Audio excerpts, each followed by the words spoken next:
جی د ژغ قدرمنې دا ټیم زه د وڼه په بازور کې ویلوړ یم. په وڼه کې غلا ختم شوله، څه داسې څو بورۍ یا څو جیبینه په څو دیکاینه کې ایښتي، نو غلا ختم شوې دو.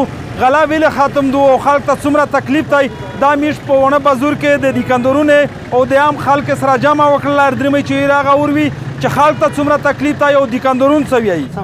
عین الدین بازور کې څه شته راغلی؟ بازار کې غلا ته راغلی وم. غلا دې مې وکړه؟ غلا ورې څلور ګونې مې کې راچولې وې. په ټکټر کې د ریخان پوله باندې راجکته کړې، هغه یې نه پیسې راکړې نه شی راکړو، نه مې لاوېدله. ډېر بد حالې بازار کې اوس چې ګرځو یوه ګوټکا په 1000 روپۍ کو راکوي دکانداران یې چې مثال غلا ختمه ده په بازار کې موږ خپله پکار ده علي دې کاروبار بازار ولې راجخا شي.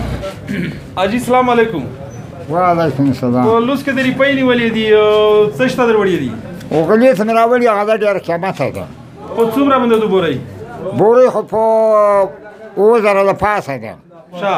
هو نن دې نه دکانداران یې نه راکوي، د موږ یې وله کوزه راجکته کړه، یوه یې وګڼه یې را سره پرېښوه نو راکته کړه. اوس په دغسې په خالي داسې هلې په واڼه کې ګرځو غلا نه پیدا شي، نه میلاوي.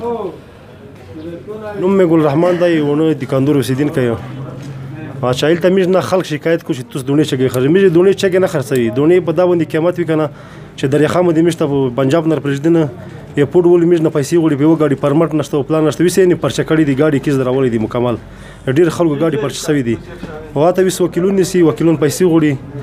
چا دونې تر سین نه چا کیمې رغلي دي، هغه په چګې خرڅې رسېدلې. میږ ته د کوندرون 50-60 دانه زیاته په ګاټي نه شا درد وایي چې خلک یې چې بس په وڼه کې خالي د نن ورځې کوټه کوته د دونه ختم. یاره نن ورځې کې مشکله ده چې خلکو د دونه ورسېږي، دا نن ورځې هم مشکله ده.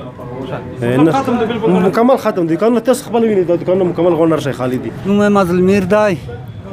سرتکسا د وڼه اوسېدونکی یم. په میږ ته در زیات مشکلات دی چې په میږ باندې د هر لوریا پایبندۍ دي. لرګی نه خرڅېږي، کولې نه خرڅېږي. سرتکسا غالب در یخن ښایسته راکړی یې دو. خو د میږ نه دا لوری ورته چې لوړ چیرې شي. خبره دوکانه کامل وی پاکستانی د پاکستان د خوره خلک یې سره دا ظلم زیاته ځکه نه کو چې دا یو پاکستان دا یو آیین دا یو تربیت ده. که بیا میش پاکستانی وینه بیا دونه نه خامخا په میږ ډېر څه باندې کېږي.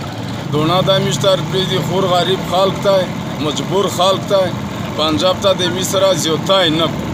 جی د ژغ قدرمنې تاسې واورېدل چې دیکندرون وایي چې د میږ چې کومه غلا وه چې د پنجاب نه راتلله په هغه باندې اف آی آر کاټ شوي دي. د دریخان چې کوم پل دی یا بکر پل چې میږ ورته یایي په هغه باندې څومره چې کې پي کې ته دونه راتلله، خیبر پښتونخوا ته یا وڼه ته راتلله، ډیایي خان ته، ټانک ته، نو هغه ګاډي ټول ولته نیولي دي. په هغه باندې اف آی آر هم کټ کړی دی.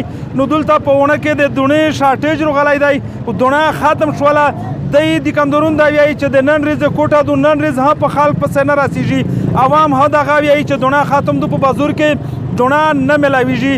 نو د پنجاب حکومت ته پچار دو چې زر زر دغه پابندي چې کومه دو لکه د خلک چې ویل چې دا غیر قانوني پابندي دو دغه پابندي ختم کو او دلته دغه چې د دونې کوم پورته ریټ راوندی دغه کنټرول کو.